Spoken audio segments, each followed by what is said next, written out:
Good morning, everyone. This is Sunday, March 27th, 2016.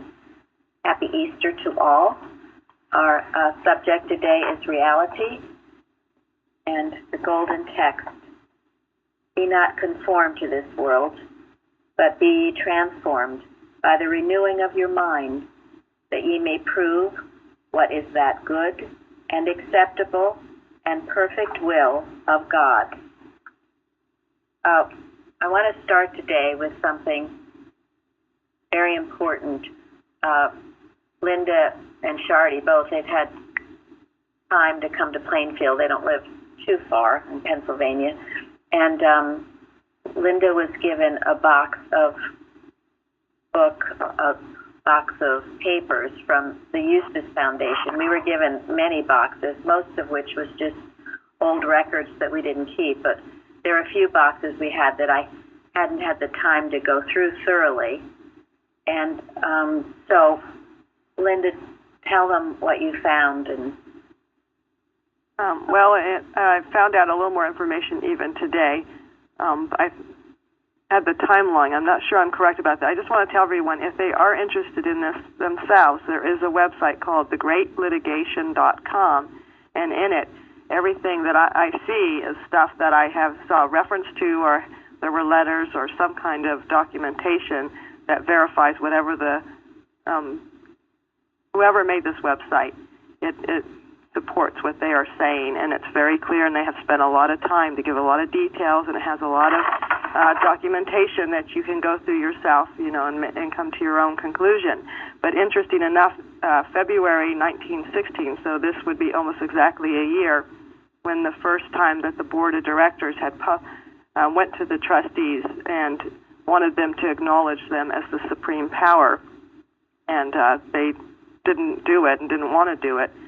And then the official process, I think, started in 1919, but there were some small events and letters in between, but you can look at that for yourself. What I felt about mostly when I went through this box was really the importance wasn't really about taking care of Eustace's book, which is a wonderful book, but to keep the history protected. That's so important as we go on, because these generations are going to be lost. He was one of the three people directly involved, and to keep his papers and stuff is to preserve the work and the thinking that he did, and the protection of individuality and Mrs. Eddy's purpose. That's how I see it. The one thing that Mrs. Singletary wanted me to read that I'll share with you that I thought was really beautiful is a little excerpt from a letter. It's just a copy of a letter. It wasn't the original, but it was a letter that Eustace wrote to Gilbert Carpin Jr. in 1948, and they just took that one part out. And this is a quote from Eustace. "May I say here that I have always felt that the board of directors, in excommunicating me forever, did for me the most wondrously unselfish thing they could have possibly have done. They were lovingly obedient to God and went, in what they did exactly contrary to human wisdom, that would say was the wise thing to do. They obeyed the voice of God in spite of human reasoning and judgment, and they gave me my freedom forever, so far as the Boston Church was concerned, to practice and to teach Christian Science as God showed me. I have always had the greatest sense of gratitude and respect for that board which so well obeyed God's direction in ordering my freedom.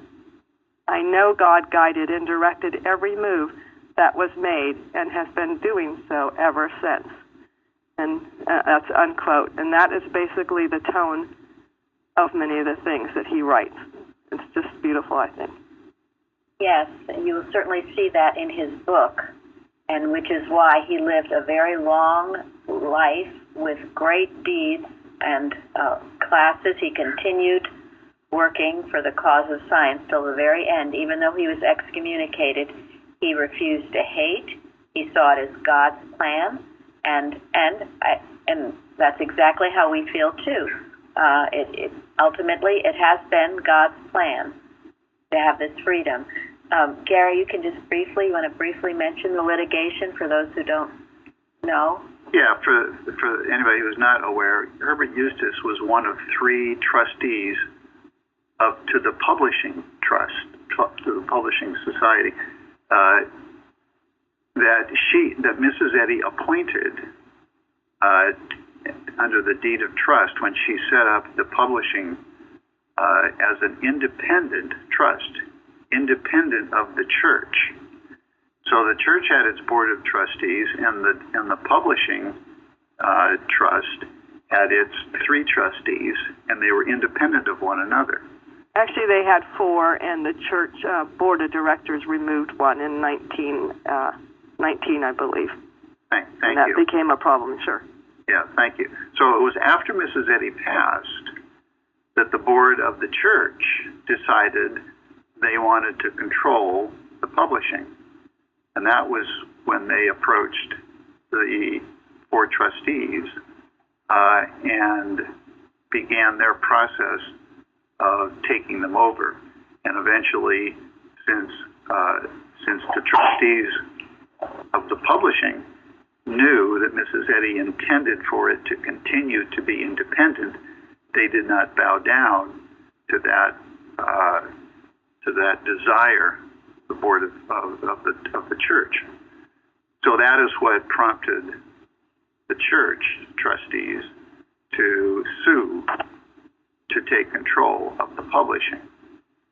And that litigation caused a huge rift within the Christian Science movement. A huge number of Christian scientists left their membership,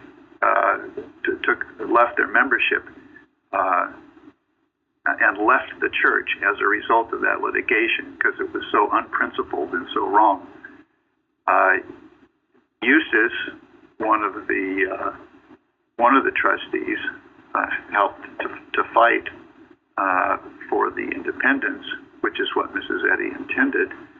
And when they lost, instead of being angry or mad, Eustace, the trustees were excommunicated after the litigation, and any member who supported the independent trust was also excommunicated. And there were quite a few practitioners and teachers who supported the trust who were excommunicated at the time. And Eustace went on to be a very popular practitioner and teacher and lecturer, and he continued lecturing for years after he was excommunicated. I'm not sure if he lectured, but he certainly was a practitioner. Well, you could maybe give talks to his students on people who read his book. Yes. Yeah, he went around the country giving talks to groups that invited him to give talks because he was so well known and respected. And he refused. And if you read his book, you read the introduction to his book, he sees his excommunication as basically a freedom, being set free from the ecclesiastical despotism that he would have been under had he not been excommunicated. He also wrote a very beautiful letter, and you can see it on the website that I mentioned, to I don't know if it was to the membership, I think it was published in some form in the journal or something, I can find that out, that when they gave over their trusteeship to the board of directors at the time, he wrote a beautiful letter putting it in God's hands. What, also, the books, the journals, at that time, during the Great Litigation. Called Heaven. Yeah, also, there's 2 years worth of journals. I think they're volumes Linda, do you? 22, 23, yeah, or 21. That sounds right. Somewhere around there, 22. 21 and 22, I think. I'm not sure. Anyway, there's 2 volumes of journals that have articles regarding the litigation that after the litigation, the board of the church went around and took those volumes out of all the reading rooms, and so they become quite rare. And if you ever find one, please let us know, because we're missing those two still, and well, we'd love to have them. And why is any of this important? Is it important? Of course, it is important, and we understand what has gone on, the history, Yes. and why it is what it is today. Yes. And why it can happen. Yes. It is important because history would be rewritten. It's being rewritten in our country so that our youth are getting misled as to the facts and the truth about our country and what established it. And this is the same in Christian Science. It is perpetuating a lie, isn't it? Not to have these facts out and the truth out. And what did Mrs. Eddy say? Honesty is what? Power. And dishonesty? Weakness. Which forfeits divine power, divine help. Help, right. Forfeits divine help. So if there's any question as to why all these branch churches are failing, when you forfeit divine help, you can't succeed. And I go back, to which I found, I've mentioned it before, but when Mrs. Eddy was asked, what do you look for in a practitioner, do you remember what she said? Someone who knows her history. Yes, her history and the history of the church. I found that fascinating. I mean, they didn't say, look for someone who's super loving. She didn't say that. Look for someone who, can quote the Bible. She didn't say that. She said, find someone who knows my history and the history of the church. That should be your practitioner. Now, in all of these cases, please do not take my word or our word or anybody's word for any of this. You can welcome to research it on your own. But it's highly important. Our January Love is the Liberator, the theme, we are going to feature Herbert Eustace and all of these things. January 2017. Yes, yes, which is 100 years later. So if any of you have anything or articles or anything you feel would be good to put in there, we can start preparing for it now. Recently, Gary and I guess, were members of the Long Year Museum Foundation. We feel, have done wonderful things. They preserve a lot of Mrs. Eddy's homes and that kind of thing. And they have newsletters, and they are independent. And they've made some really good documentaries. Yes, DVDs on Mrs. Eddy. So there's some good thinkers in that group. But recently, in one of the newsletters, it was on Annie Knott. And Annie Knott, and when I talk about these things, it's really in no way judgment, because Lord knows how hard it must have been at that time when Mrs. Eddy passed and all of this was going on. But it was about her and all her wonderful works and all that she did, which was many, and she knew Mrs. Eddy. And then she became one of the first women on the board of directors. But it goes on to say that, she was on the board of directors during the Great Litigation, and that she fought for the board of directors, and the board of directors rightfully won and have their place in history as Mrs. Eddy intended. Now, even before I got to that part, my stomach was churning as I was reading this article. And I didn't really know why. I mean, it wasn't anything. It was all about her works and all that she did. But when I got to the end, if I didn't know even a little bit of what I'd known, I would have just taken that as the gospel truth. Why not? I mean, they said it. They must know. So my point is, try the spirits, test the spirits, and that includes anything that's said and done here. You know, we are independent thinkers. You think for yourself. You make righteous judgment, and we, of course, have been. We felt very honored to have received the Eustace Foundation. It was given to us, and by the trustees of the Eustace Trust. Yes, and any of you, and I know some of you have been reading his book. It's an amazing book. Yes. From start to finish, and he gives Mrs. Eddy credit time and time again, doesn't he? Yes. He takes always no goes back to her. Yes, goes back to her. Her science and health, actually, he does. Quite often. He knew the science so clearly, more clearly than just than almost anybody else at the time, and that is why Mrs. Eddy appointed him as a trustee under the deed of trust for the publishing. He was English, and he, came out and had a ranch in California. He taught Richard Oakes, who we have notes from Richard Oakes that we'll put in this issue about Eustace and about his classes. So Richard Oakes was the guy who helped the Carpenters get Spiritual Footsteps printed. Yes, discerning the rights of man. And he was someone who we knew, who visited our church many times. Oh, really? That's interesting. Yeah.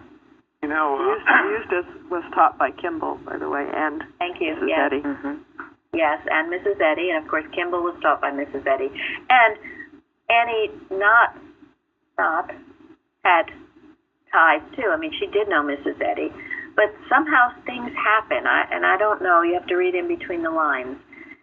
And anyway, it was a very, very tough time, but the source must always be pure, and we must know, it's important, as I just mentioned, that we know the history, so we're not, flubbergasted. Whatever. When you're put on the spot by somebody else who, what's this or that, or, you know your facts. You can be calm under the pressure of animal magnetism when it tries to tell you that you don't know. You do know. You know your Bible. You know your science and health. You know your history. And you can't be bubble-mocked, whatever that is. Go ahead, Tom. I just wanted to say, I think part of what happened with the long year was just many, many, many decades of persecution. Yeah, my mother used to give them money, but I'm not sure she ever really fully appreciated the significance and the importance of what a long year did, Because there was at one point that she got so many letters asking for money that it was actually almost upsetting,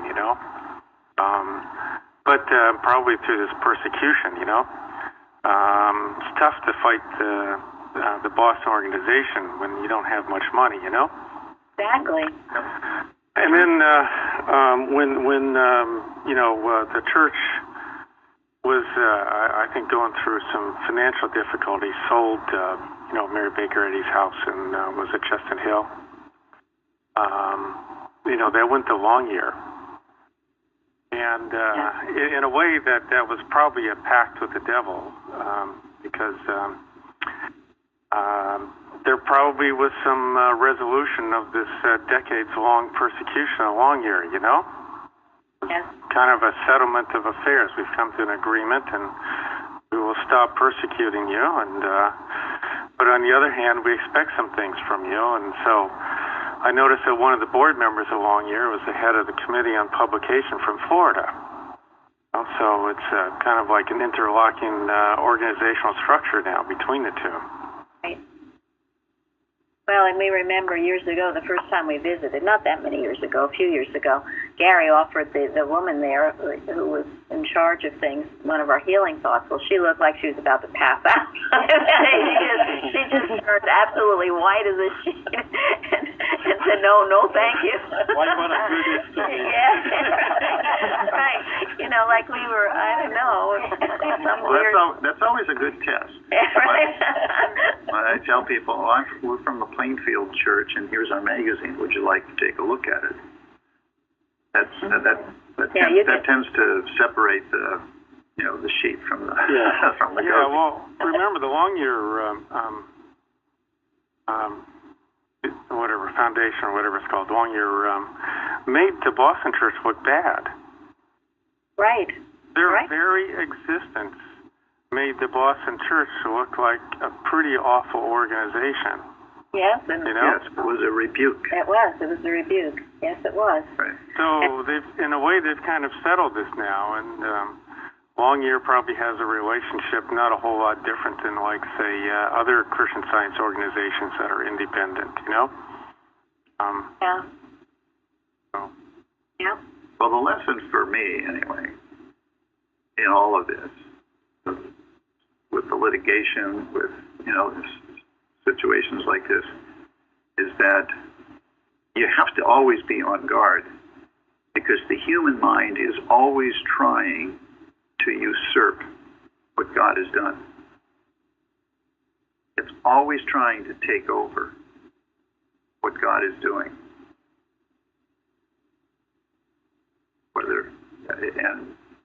And we have to always be on guard. Always on guard. But because it's going to try. It also explains, we talk about the subject of persecution.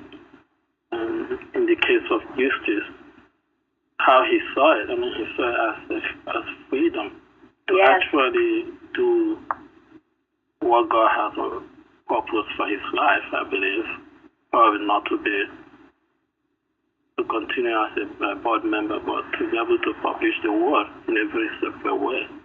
And that is the conclusion that we had to come to when we were excommunicated. A great freedom. And Mrs. Eddy, and I believe it was Augusta Stetson, she told that those who are right will find their way out of the organization. She knew all of this was going to happen. She knew it. And that's why she did not want to establish a church, and especially a central organization. She knew what would happen. It always has. It always will. I mean, it happened to the early Christian church. Turned into a huge organization of just control. So we have the freedom of an independent church. We can have the Easter lesson whatever Sunday we want. We can, we can have disease services. We can be free to think independently as God directs us to, but always in strict obedience to Mrs. Eddy. And one of the greatest joys of freedom is being able to write our own lessons. Absolutely. All the things we do. Have a Bible study, and we have no one to ask authority. Can we do it? We do whatever we want to. And we won the right to use the name Christian Science. So, Emmanuel, God with us, he is. But beware of the history. And those of you who have time, you can investigate it for yourself, or just read the Eustace book. That'll do it. And you judge people by what they've written. That's how I do it. And all these excommunicated people were absolutely incredible workers, every one of them. So that tells me a lot. Okay, now there's a lot to the lesson we need to discuss. Could someone read the first statement in Science and Health, the first citation, number 1? Carol, you want to? The scriptures imply that God is all in all. From this it follows that nothing possesses reality nor existence except the divine mind and his ideas. He is divine principle, love, the universal cause, the only creator, and there is no other self-existence. He is all-inclusive and is reflected by all that is real and eternal and by nothing else. He fills all space and it is impossible to conceive of such omnipresence and individuality except as infinite spirit or mind. Hence, all is spirit and spiritual. We've talked about this, but Mrs. Eddy on page 275 of Science and Health says the starting point in Christian Science is the fact that God is all in all. So I want to hear now from you what this means to you, how you can demonstrate this. This is a huge point.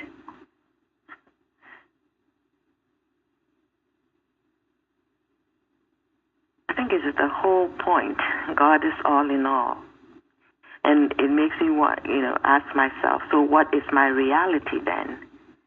What should be my reality after I know this? God is all in all. And this lesson really brings it home in so many different citations that if God is all, and as it says down here, spirit and spiritual, then to look at those things, those two concepts, and just bring them home in every practical way. God is all. So then, why should I have pain? Even in that way, in any discord, God is all, and I am this manifestation. So then, what we've talked about this before, but it really, the lesson is excellent in bringing this out. It is. It carefully just builds one citation after the next. It builds the case. And of course, God being all in all means the perfectibility of everything. Now, learning this in Sunday school, I just, well, that's all nice, but it doesn't seem to be true. And one way to demonstrate this is something else that we talked about even last week, is overcoming fear of any kind. If I'm afraid of something anxious about anything, doubtful, worried, just being overcome by any fear, then I need to ask myself, am I believing this? Am I understanding that God is all in all? Because God is good, so therefore there is nothing to fear. And there was also a testimony about that during the Wednesday service that was very helpful. There's nothing to be anxious about. There's nothing to fear. Yes. This is from, thank you, Data, because this leads right into this. This is from Lessons of a Seventh Day, page 312. Mrs. Eddy speaking. Who believes what I have written? He who has the most experience of good. Who disbelieves it? He who has the most fear of evil. What is the remedy for this belief? It is experience for every moment, hour, and day of mortal existence brings each one of us nearer the understanding of the nothingness of evil in proportion to our understanding of the allness of good. So, every moment of every day, you have a choice. You can be either experiencing the allness of God, or you can be fearing your belief in the power apart from Him. You either make good use of your moments, or you don't. If you don't, you wake up one morning and what?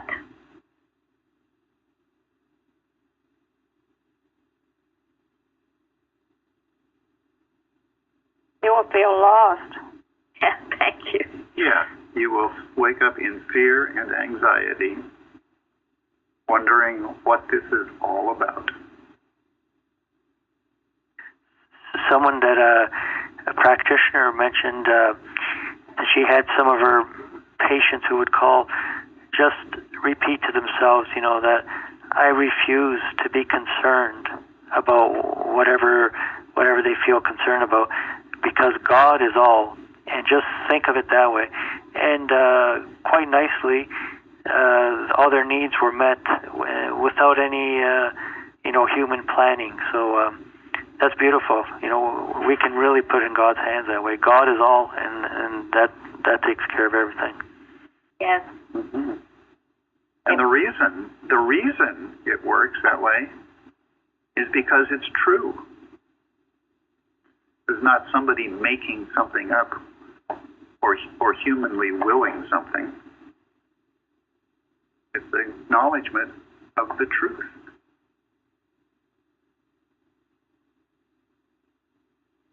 You know, in Mrs. Eddy's home, and the first watch from 9 to 10, done in unity, was to handle fear and the belief that there was another power apart from God. It was to establish for the day that God is all in all. Now, I would suggest to you, because I've been doing it, to start your morning like that. Many of you might have an hour, some maybe do, but you at least spend some time establishing the fact that God is all in all. That means there is nothing else God. If you think there's something else but God, you're seeing through a glass darkly. You're seeing the mist of the Adam dream. Just as if the sun is shining and there's a big cloud in front of the sun, so you can't see the sun. The sun's still shining. Yes. The cloud that has distorted your vision. I think also that there is no self either apart from God. Not just the power, but also no self apart from God. Absolutely. No selfhood apart from God. He is all in all. Therefore, right where you are is God. And isn't this what Jesus' mission was all about? Isn't this what he proved over and over again? And particularly with his resurrection, that should have been a very convincing final proof for a lot of people. Well, can you explain a little bit about why, I hear what you're saying, and believe me, I've been trying to put that into practice, but how could you handle something like, right, like you said, get up in the morning and think about God is all, and don't see through the cloud.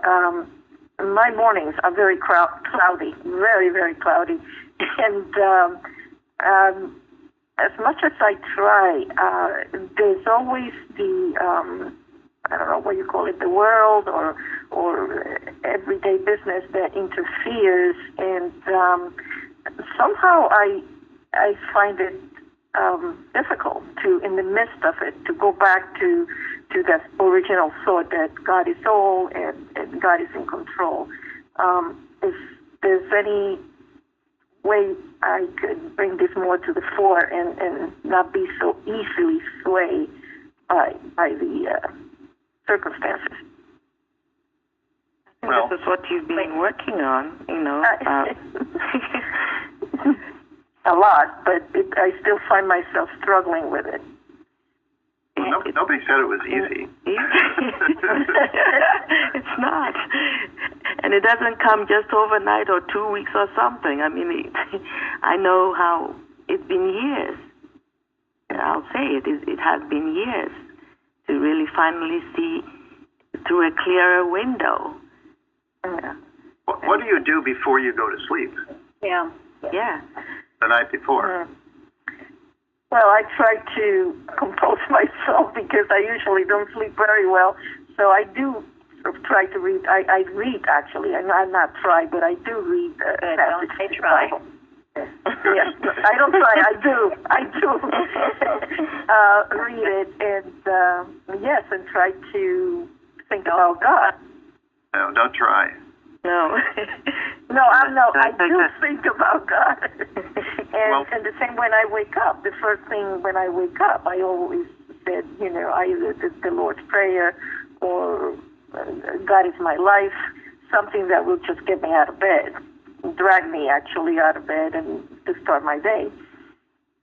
Can I take a stab at it? Go ahead. Huh? because I was going through the same problem 100%, and what I found was a time of need, a phrase that said that mortal mind can only hold the thought for that instant. So if you take a divine thought, and what I've been doing is just repeating it. So I think a beautiful one was the one Mrs. Singletary just gave of God is all, and then there can be nothing else or no fear, or however you want to phrase it. But I just keep repeating God is my life, or the Lord's Prayer, over and over and over and over again. And what I've found over the past couple of weeks is that now there seems to be more room for God's love, and I can actually catch myself in the middle of the day with the surplus thinking, and then I do a couple repetitions there. Now I can branch out into expanding upon God is my life, as God is the creator, God is all, etc., etc. Yes. What does it mean? What does it mean to pray without ceasing? It's so helpful. I learned to do that. I mean, now for me, even if someone's talking, at work I get a lot of instructions, and as someone starts to talk, I'm still just going. I hear what they're saying. I do always hear what they're saying, but I'm praying as they are speaking. Father, God is my mind, or whatever the prayer needs to be. And that's what I've learned, just that there's no moment that I can't pray. That it doesn't matter what's going on. I can always say something or declare some truth, and that's been so helpful for me. Thank you. Now that's a challenge when you're not used to being that way. You just run through your day, and as I love it, Tom a long time ago said he'd get up in the morning, read his lesson, and then he would get up and start to worry and fret. And so what good is reading the lesson if you don't apply it moment by moment? And that's just what I read from Lessons of a Seventh Day. It's the application moment by moment. Who gave the testimony? Was it you, Carol, about are you working? Yes. I don't have that statement with me, but it's in Watching Points. And a student of Mrs. Eddy, she asked him, "Are you working?" And he said, "Oh yes, I study this, I do that, I read this." And then she said, "When you see the leaves fall, do you know that there is no change, no cause, no cold? When you see age, do you know that there is no age? Do you know that man is constantly happy and active and perfect?" And she went through quite a list of wonderful things, just statements to use when you see something. And that's it. Don't just accept what you see. What you have to do is just go back and put it in God. What does God say about this? And that was so helpful for me, because I had kind of slipped a little bit, and that was very helpful. Yes, that is a paraphrase from Mrs. Eddy. And, of course, the student said, "No, Mother, I am not working." So, I mean, honestly, how many of us do this 100% all day? Of course, no, we can all improve. But this is the goal. This is the Emmanuel, God with us, seeing God all in all. When you pass someone on the street, "Hail, Son of God." As Dede said, when you're speaking to someone, just in your mind think, this is a child of God. I am speaking to another child of God. It only takes a minute.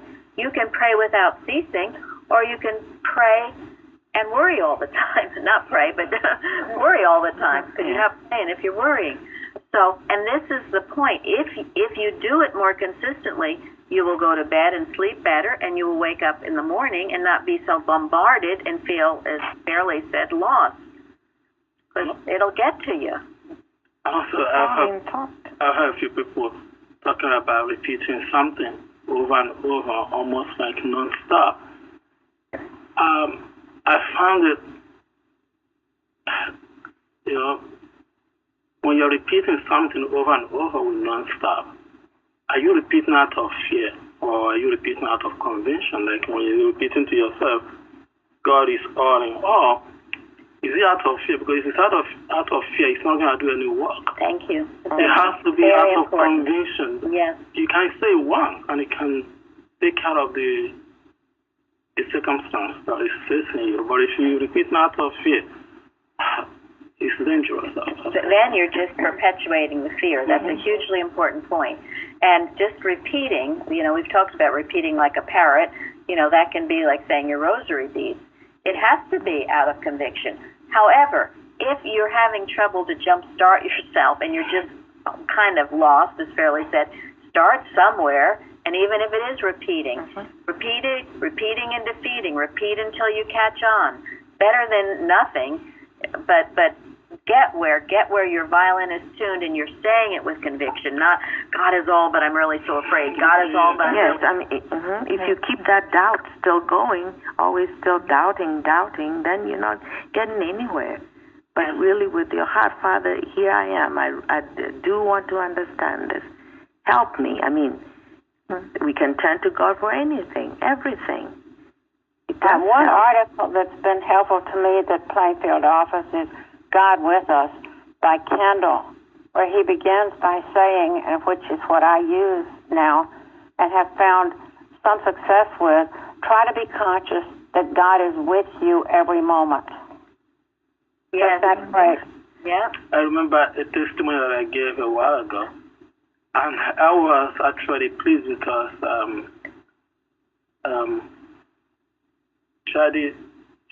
Chadell in Pennsylvania, she has similar experience. She showed also in her testimony. That was when I was having trouble to sleep, and luckily to me, I have my Bible next to me, and when I opened that Bible, just opened it, and it took me to the book of Isaiah that said, "Do not be afraid, for I am with you." When I read that, I was completely convinced that God was speaking to me. That conviction alone took care of the problem, and I went to sleep immediately. I didn't wake up until the next morning. If it was out of fear, I would have continued repeating that, and I would not still go to sleep. But the conviction alone, knowing that God was speaking to me, and He is right here with me, took care of the situation. That's important when you are repeating to yourself. It's better to convince yourself than to repeat to yourself. Jeremy, thank you. So, something that helped me a lot was learning how to write watches. Sitting down and actually just trying to handle it and looking up things to help handle it with. It took care of a lot of different things. And even now, if something comes up, I know that's like the best thing to do for me is just to sit down and work out a watch for it because it handles it. You're handling it, yes. And handle that. Go ahead.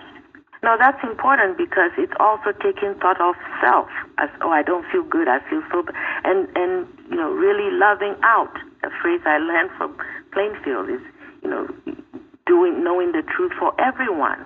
It helps. It really does. Yes, getting your thought off self, because self will perpetuate it again.